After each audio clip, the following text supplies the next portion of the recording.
Cae la tarde y en un rincón de la ciudad, en un pequeño jardín, alguien cuenta una historia, reflexiona en voz baja o conversa, paseándose bajo los árboles. Es hora de volver a casa, bajar la velocidad y darle tiempo al tiempo. Christian Warnken nos abre la verja de su jardín para que respiremos aire puro y oxigenemos el espíritu. En Pauta, aquí comienza Desde el Jardín. Una presentación de Fundación Irarrázaval, desde 1920, al servicio de la educación, humanismo y técnica. Esencial de toda exploración será volver al propio jardín y ver las cosas por primera vez, decía el poeta T.S. Eliot. Muy buenas tardes, queridos y queridas radiovidentes. Hoy miércoles 7 de agosto del año 2024. Saludo a los radiovidentes que nos ven y nos escuchan en el norte, en Antofagasta, los que nos siguen en la quinta región, Viña del Mar y Valparaíso, los que están en la región metropolitana. Saludamos especialmente a todos los que están sin servicio eléctrico, un escándalo del que hablaremos en otro momento. También un abrazo afectuoso y fraterno a los radiovidentes de la frontera en Temuco y más al sur, nuestros queridos radiovidentes patagónicos que siguen desde el jardín a través de las antenas de Radio Polar de Punta Arenas. ¿Cuántos días han pasado desde ese mega fraude electoral quizás nunca visto en la historia de Latinoamérica por su tamaño y dimensión y por sus consecuencias? Han pasado ya muchos días. Muchos esperamos, después de ocurrido aquello, un impacto muy fuerte ha tenido esa elección en toda Latinoamérica, pero también particularmente en nuestro país, en Chile. No podemos estar indiferentes ante lo que pasó ahí. Y yo decía, si va a pasar algo, tiene que pasar pronto, luego. Habrá una fractura militar. Estoy hablando no como experto, sino desde la intuición como ciudadano y observador. Una parte importante del ejército no va a poder aceptar algo tan escandaloso como esto. Va a ser la movilización masiva de la gente, que de hecho fue manifestaciones impresionantes en Caracas y en otras ciudades, la que va a obligar al dictador a reconocer. Va a haber una presión internacional tan fuerte, incluso aquellos con los cuales Maduro ha tenido una relación directa, como el caso del presidente Lula. Todo aquello ha pasado, menos lo del ejército, por lo menos que sepamos hasta ahora. Y sin embargo pasan los días, y a medida que pasan los días, lógicamente se va debilitando también la movilización de los ciudadanos en Venezuela. Es imposible sostener movilizaciones por tanto tiempo. Han habido arrestos, hemos visto un video circulando hace poco de la coordinadora de la campaña de Edmundo González, cómo la van a buscar a su casa, una escena impresionante, un video que anda circulando por ahí.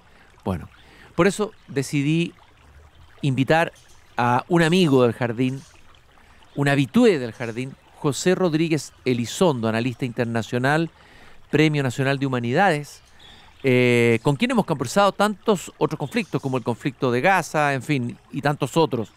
José Rodríguez Elizondo además tiene una cierta experiencia y conocimiento de Venezuela anterior a la dictadura de Maduro. José, un gusto de tenerte nuevamente aquí caminando conmigo esta tarde en el jardín. El gusto es mío, querido Cristian, y el tiempo es muy duro, tiempo recio lo que estamos viviendo. Son muy tiempos duros y me imagino cuán duros son para millones de venezolanos, los 700.000 que están en Chile, que tuvieron una esperanza en este proceso electoral que la vieron defraudada. No hay nada peor cuando un país y un pueblo empieza a perder la esperanza. Primero, cuéntanos tu relación con Venezuela, antes de entrar en el análisis que vamos a hacer de la situación en el país caribeño. Mira, como periodista de la revista Caretas, yo tuve mucho contacto con Venezuela, estuve en elecciones presidenciales, me tocó cubrir la de Lucinchi, ahí conversé muchísimo con Carlos Andrés Pérez, a quien seguí viendo, también con el copellano, ¿cómo se llamaba? El presidente Caldera. Así es que tengo una visión muy matizada y durante muchos años de este problema. Yo recuerdo, por ejemplo, que a Carlos Andrés Pérez le pregunté sobre las Fuerzas Armadas, porque había una tradición muy militarista y muy autogolpista dentro de Venezuela.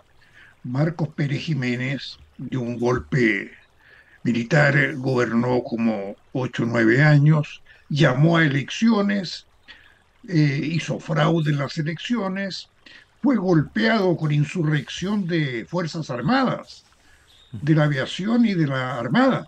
Por lo tanto, existe un problema muy, muy grande con respecto a la institucionalidad de las Fuerzas Armadas y yo se lo planteé a Carlos Andrés Pérez. Y él estaba muy confiado. Y me gustaría leerte lo que él me dijo en esa oportunidad con respecto a los militares, Muy porque interesante, por favor, muy interesante y muy atingente además, desde luego. hay que cotejar con lo que yo te estoy hablando del año 1984.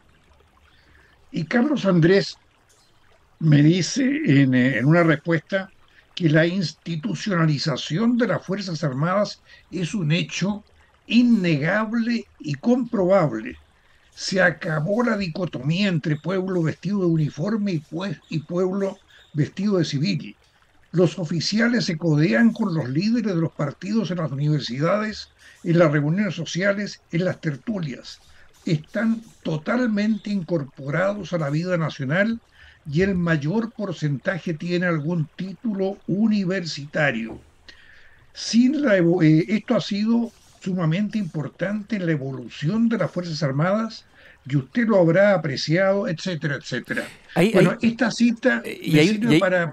y hay una pregunta, Pepe, así rápida. Ahí uno podría hablar de la ceguera de la clase política venezolana, de no ver por dónde podría venir. Desde luego que no iba a aparecer un Chávez que iba a cambiar la historia de Venezuela. A ver, ¿hubo ceguera? ¿Qué pasó con la clase política tradicional de Venezuela? ¿Cuál es tu evaluación? Carlos Andrés Pérez es un ícono de lo que es esa clase política tradicional venezolana. Bueno, Carlos Andrés Pérez era un talentazo político, era uno de los grandes políticos de América Latina de la época.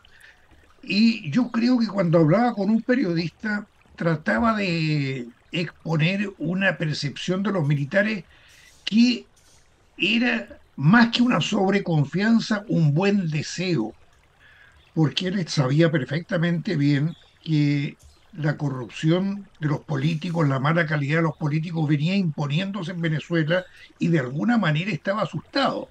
Yo después seguí viendo a Carlos Andrés Pérez cuando fui embajador en Israel, estuve también con él. Así es que yo creo que había esta cosa tan política de la autosatisfacción o de la expresión de buenos deseos que no son realidades. Bueno, todo esto fue procesado por esos militares que decía Carlos Andrés que estaban ahí en las tertulias, en las universidades, que tenían títulos, y posiblemente fue el clima en el cual creció el gran creador de lo que estamos viendo hoy día en Venezuela, que es Hugo Chávez. Porque Hugo Chávez a su vez fue un gran discípulo de Fidel Castro. Y dime ¿Y una... quién le enseñó a Fidel Castro? Mm, Le enseñó dos cosas. Primero, mira, Hugo me imagino que le ha dicho, tienes que tener un ejército propio. Los militares son muy desconfiables cuando son profesionales apolíticos. Tienes que tener tu ejército propio como yo, claro. Fidel Castro tuvo un ejército que su núcleo era la guerrilla de él. Era una fuerza armada propia de Fidel. Y la segunda cosa que le enseñaba Fidel Castro a Hugo Chávez era que nunca se confiaran en las elecciones. El poder no se rifa. Esa era una frase prácticamente vulgar, ordinaria, regular, entre toda la ultraizquierda de los años 60. El poder no se rifa. Pero ¿dónde estuvo la astucia de Hugo Chávez? Él dio un golpe en 1992 que fue fracasado. O sea, él insurgió contra su jerarquía. Pero como era un hombre de gran carisma, se las arregló para ser entrevistado y lanzar la famosa frase, hemos fracasado por ahora. Eso le sirvió como una especie de diploma de honor político frente a la corrupción que había en Venezuela y le permitió desafiar a Fidel Castro, decirle, mira Fidel, yo puedo hacer elecciones y ganarlas. Bueno, me imagino yo, porque yo, como tú sabes, ejercito un poco la imaginación en el periodismo y lo puse en caretas. Esto, bueno, de repente esto resulta porque Hugo Chávez viene del estamento militar, ha sido coronel. Y claro, ¿qué es lo que hizo Hugo Chávez? Fue presidente elegido, cambió la constitución, refundó Venezuela a partir del núcleo militar y confirmó una fuerza militar de apoyo a él. Es decir, esta institucionalización de la cual me hablaba Carlos Andrés Pérez, él la fue revirtiendo para convertirla en una especie de guardia pretoriana de un presidente democráticamente elegido. Bueno, eso está en el origen y para pegarte un salto, para no darle la data a los televidentes y auditores tuyos, quiero decirte una cosa, que esto evolucionó de tal manera que no nos dimos cuenta que lo que existía en Venezuela era un golpe de Estado permanente. Aquí, por ejemplo, esto sirve mucho para lo siguiente. Mucha gente dice que esta cosa de Guaidó y después de María Corina y de Edmundo González, de dirigirse a los militares, es fraguar un golpe de Estado. Bueno, esto es el mundo al revés. El golpe de Estado ya lo dieron Chávez, Maduro y los militares. Lo que estamos haciendo ahora, los demócratas, lo que está haciendo María Corina, lo que está haciendo Edmundo González, es recuperar el etos institucional, constitucionalista, profesional de los militares. Ahora, Pepe, tal vez ese loable propósito, recuperar el etos institucional, bueno, significó entrar en el proceso electoral sabiendo que había una dictadura corrupta, un sistema descompuesto, un consejo electoral completamente casi manejado por Maduro, etcétera, y que había un riesgo en esa operación, en el sentido de que es despertar, la expectativa la despertó, la esperanza de millones que salieron a las calles y que fueron a votar y que le dieron el triunfo a Edmundo González, eso ya nadie tiene ninguna duda, y de los que estaban afuera que pensaban que podían regresar. Pero esa esperanza se vio frustrada y tú mirándolo con perspectiva, a ver, ¿no hay ahí no, ¿lo sabían o había una cierta ingenuidad de pensar que tal vez se repetiría lo que pasó en Chile, en donde el dictador Pinochet entregó el poder después de la derrota en el plebiscito? Alguien dijo en una entrevista en La Tercera, un ex líder del chavismo, hoy día convertido en disidente, vive en el exilio en Alemania, de que ni Pinochet se atrevió a hacer lo que hizo Maduro en esta elección. ¿Cómo lo ves esto? Bueno, primero, lo que hizo María Corina con Edmundo González fue el reverso de lo que hizo Hugo Chávez cuando compitió para ganar una elección. O sea, aquí era prácticamente la confianza de Hugo Chávez en sí mismo que iba a derrotar a partidos políticos que desconfiaban profundamente de los militares. Aquí es al revés, pero sobre la base de una experiencia previa. La resignación de los partidos políticos y de la civilidad venezolana para aceptar que el poder en ejercicio era corrupto, no había cómo derrotarlo, que iba a hacer fraude en las elecciones, y abandonaron las elecciones. Hubo un momento en que los venezolanos dijeron no votamos. Por lo tanto, ahí se completó ya la dictadura en totalitarismo.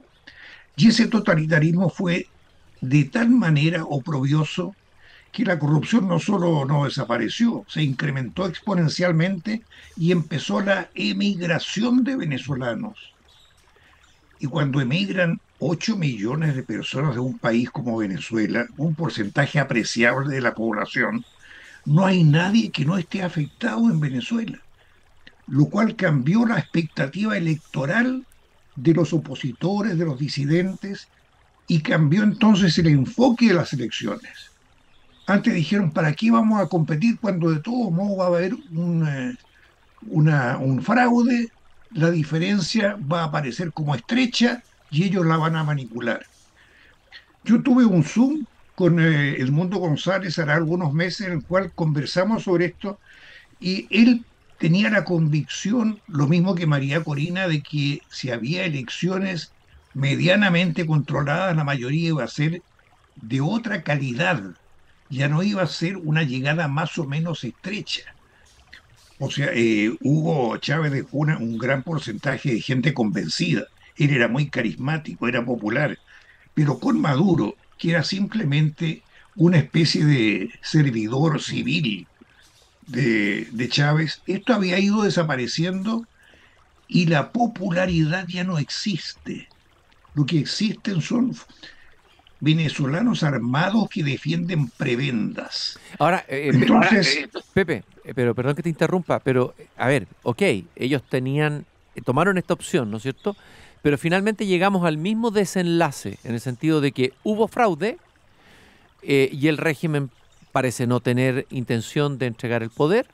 Las Fuerzas Armadas no se han revelado ni fracturado frente al régimen de Maduro, y a pesar de toda la presión internacional, pareciera uno ver al frente un dictador como Maduro dispuesto a seguir adelante y convertirse ya en una dictadura completa a plenitud, como Cuba o como, bueno, también de alguna manera Nicaragua. Entonces, y además, lo que se sabe es que aquí hay intereses chinos metidos en Venezuela, préstamos que ha hecho China a la misma Venezuela, intereses rusos, o sea, él por algo está actuando con esta displicencia y con mofándose del mundo entero, ¿no? Entonces, ¿cuál es esta elección? ¿Tú crees que va a llevar realmente una salida o va a ser una frustración más o la frustración definitiva de la posibilidad de desalojar a Maduro por la vía democrática, entre comillas, porque tampoco fue una elección con todas las condiciones democráticas?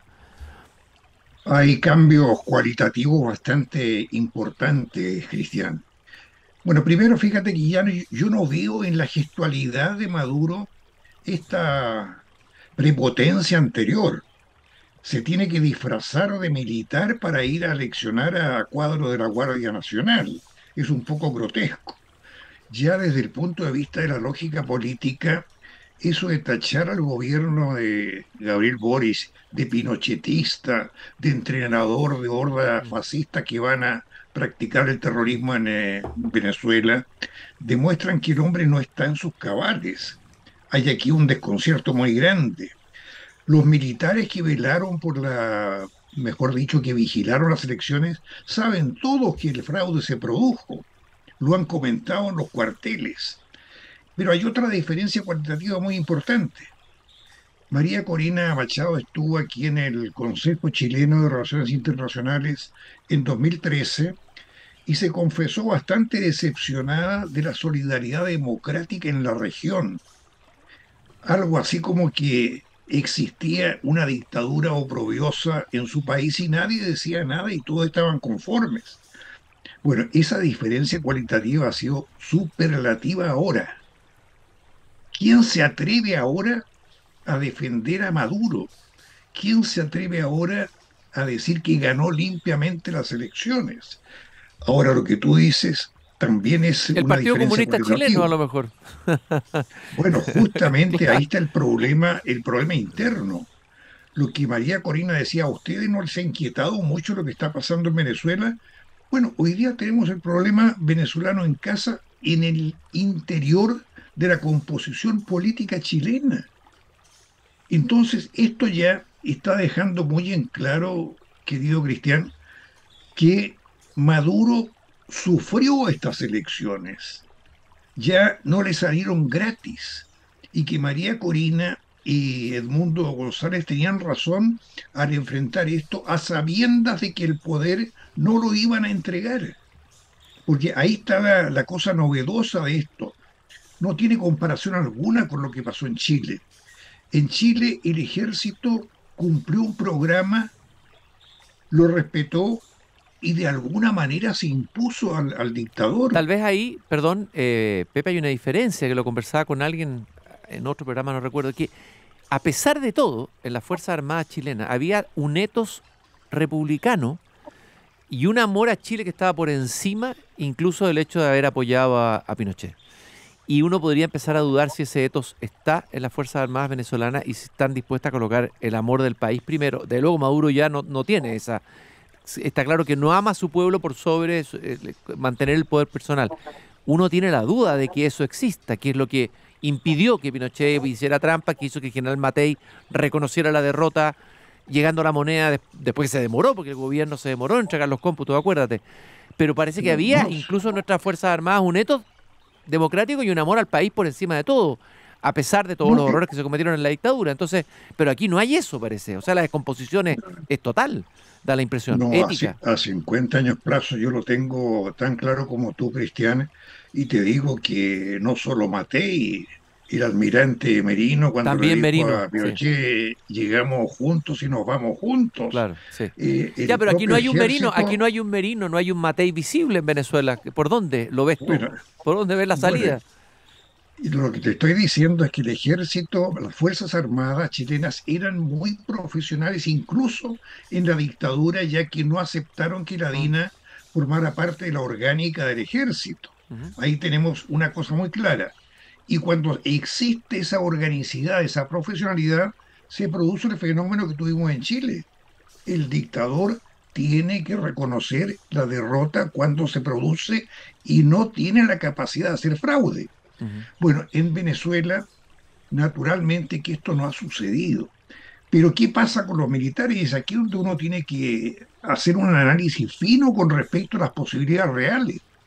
La cúpula está absolutamente cooptada Y por la no dictadura. solo la cúpula, los ¿No? generales, pero también los coroneles. Y sabemos que está Cuba metida ahí, ¿no es cierto? Ha hecho un trabajo desde antes de apoyo y de control de esa cúpula, ¿no?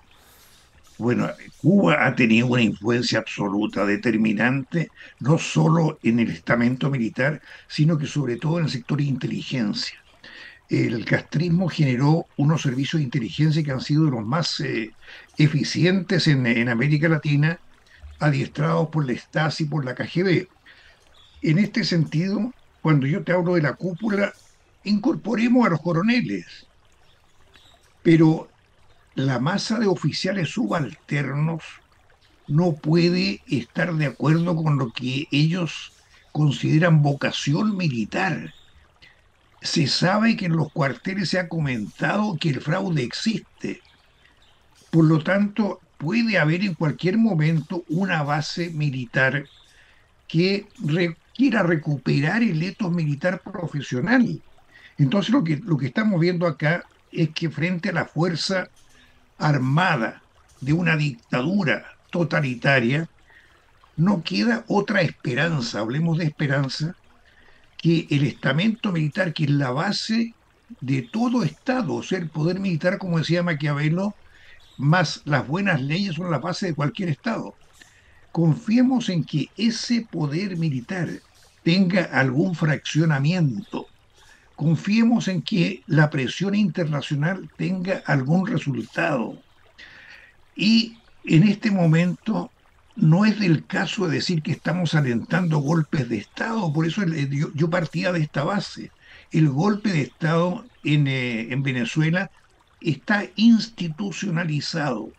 Si lo miramos con perspectiva democrática, no hay Estado democrático Ahora, posible. te pregunto, José, un golpe de Estado ahora tendría una legitimidad. Claro que uno está en contra de los golpes de Estado, por principio. Tendría la legitimidad que sería devolverle la soberanía al pueblo, que le fue quitada, porque al pueblo venezolano se le ha quitado todo. Se le ha quitado la unidad familiar, haciendo esta división entre los venezolanos de afuera y de arriba, con este exilio, este éxodo masivo que tú comentabas. Se le ha quitado la educación, se le ha quitado todo al pueblo venezolano. Y lo último que se le ha quitado es su soberanía. Se habla mucho de Lula como un posible actor que podría hacer una diferencia. ¿Tú crees realmente que Lula, que tiene un vínculo incluso apoyado de alguna manera, digámoslo, con todas sus letras Maduro en algún momento, como una parte de la izquierda latinoamericana, ¿tú crees que Lula va a poder hacer algo en convivencia connivencia con el presidente de Colombia, de México? ¿Cómo lo ves eso? Lula, a mi juicio, tiene un interés propio claro en que no siga Maduro en el poder, y es el interés fronterizo. Que siga Lula en el poder significa que los 8 millones van a pasar pronto a 9 millones de migrantes y tiene frontera Venezuela con Brasil. Ahí tenemos un punto. El segundo interés propio de Lula es conseguir por fin su vieja ambición de tener un asiento permanente en Naciones Unidas. Lo ha perdido esa esperanza grande por su posición frente a lo que está pasando en Ucrania. Pero ahora, si él fuera un mediador eficiente, podría volver a esa pelea. Por lo tanto, yo tengo la esperanza de que Lula esté más claro que antes. Acuérdate que Lula reprochó a Boric un comportamiento demasiado fuera de la línea de él, de su liderazgo con respecto a Venezuela. O sea, nuestro presidente estuvo mucho más firme y mucho más antagónico a la dictadura venezolana que Lula. Lula de alguna manera fue un buen valedor de la dictadura de Maduro. Entonces, ahora lo que tiene que hacer Lula, a mi juicio, es convencer a Petro. Y Petro, a su vez, tiene más de 1 millón de migrantes venezolanos en Colombia. O sea, este es un tema que ha salido totalmente de las casillas de las viejas dictaduras. Aquí lo único de las viejas dictaduras latinoamericanas es el dictador que en sí es un personaje de García Márquez, De realismo mágico, totalmente. El, del el, realismo el, mágico. el otoño del patriarca todavía no se le ve el otoño a este patriarca. Pareciera, no sé si en su primavera, pero no se le ve en el otoño. O podríamos decir el general en su laberinto. Esa magnífica novela de García Márquez, pero sobre Simón Bolívar, ya en un periodo de decadencia, de fuga, etcétera. En la entrevista que diste en el Mercurio, Pepe, dijiste algo inquietante. Maduro ha convertido a Bolivia en pasadizo irreversible de la inmigración venezolana. Tenemos un problema ahí grave, grande, mayúsculo, es decir, un país fronterizo que se ha convertido en pasadizo de la inmigración y tenemos además cortados los vínculos con Venezuela, lo que impide buscar otra vía de devolver, por ejemplo, a venezolanos que estén ligados al narcotráfico, que sean detenidos. ¿Cómo se resuelve ese problema? Es un problema que no tiene una solución clara, inmediata, posible. Es un tema mayor para Chile. Y es bueno que me hayas preguntado eso, porque en todo lo que yo he escrito hace muchos años está en la base la ignorancia nacional con respecto a los peligros que tiene Chile desde el punto de vista de su configuración geopolítica. Chile no es un país como Suiza. Evo Morales lo describió muy bien cuando dijo Chile es el Israel de América Latina. Qué fuerte La esa declaración. esperanza de... Qué fuerte esa declaración. Pero lo dijo y lo ha repetido muchas veces. Entonces lo que a mí me acongoja es que esta amenaza geopolítica de Evo Morales no haya impedido que exista a veces un 10% de gente que quiere darle la victoria de una salida soberana al mar a Evo Morales. Que Álvaro García Linera nos haya tratado de imponer una constitución chavista, bolivariana, moralista, en el sentido de Evo Morales, la constitución refundacional plurinacional para Chile. Cuando no pudo hacerlo con Chile, lo quiso hacer con el Perú. Quiso hacer una secesión de la parte sur del Perú. Hay un activismo belicista en el más boliviano que es clarísimo. Segundo punto, ¿qué papel juega Irán? Irán no es un recién aparecido. La relación militar de Irán con América Latina viene con Hugo Chávez, que instaló una alianza militar para tener misiles en Venezuela, incluso soterrados en la época de Chávez. Ahora, la misilería iraní, los drones iraníes pueden estar en Bolivia perfectamente bien. Y Chile está en un trance de debilidad muy grande porque el gobierno no tiene homogeneidad con respecto a la seguridad del Estado de Chile. La pregunta que tú me hacías, bueno, pero no hay homogeneidad dentro de esto. Bueno, hay gente que dice, bueno, cada partido tiene derecho a tener su política internacional propia. Bueno, para mí eso es realmente un poco suicida desde el punto de vista de la seguridad de un país que es conceptualizado como el Israel de América Latina. Ese es el tema por el cual yo digo, el pasadizo irreversible no es ingenuo, no es voluntad solo de Bolivia, es la voluntad de la Venezuela de Maduro, que es un enemigo de Chile. No nos atrevemos en Chile a definir quiénes son nuestros amigos y quiénes son nuestros enemigos. José, lo que tú dejas instalado es justamente el hecho de que, como lo decíamos al comienzo, lo que está pasando en Venezuela no es indiferente en absoluto a nuestro país. No es un problema solo de relaciones internacionales, es un problema que involucra aspectos geopolíticos, estratégicos, que tienen que ver con la supervivencia del mismo Estado chileno.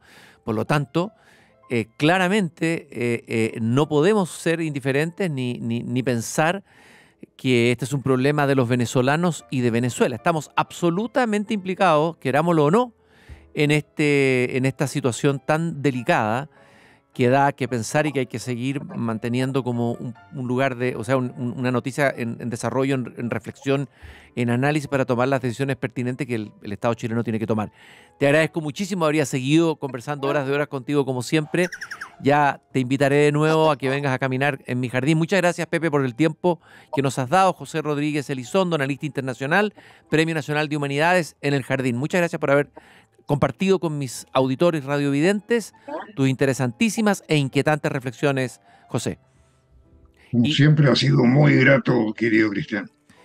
Y tengo que compartir con ustedes que hay una venta de galería extremadamente interesante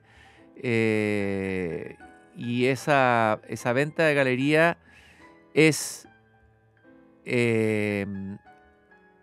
venta especial Eduardo Art Gallery. Lleva a tu casa lo mejor del arte en la venta especial de dibujos y grabados en Eduardo Lira Art Gallery, junto a Taller 99. Más de 500 obras de destacados artistas como Roberto Mata, imagínense, Nemesio Antunes, el gran Nemesio Antunes, Sammy Mayor, gran pintor chileno y mucho más.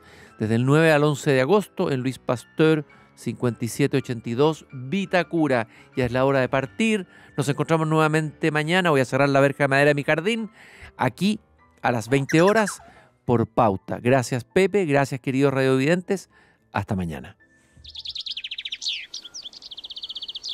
Es hora de cerrar la verja de madera del jardín. Pero Christian Warnken la volverá a abrir todos los días de lunes a viernes a las 20 horas en Radio Pauta, cuando comience de nuevo Desde el Jardín. Una presentación de Fundación Irarrázaval, desde 1920 al servicio de la educación, humanismo y técnica.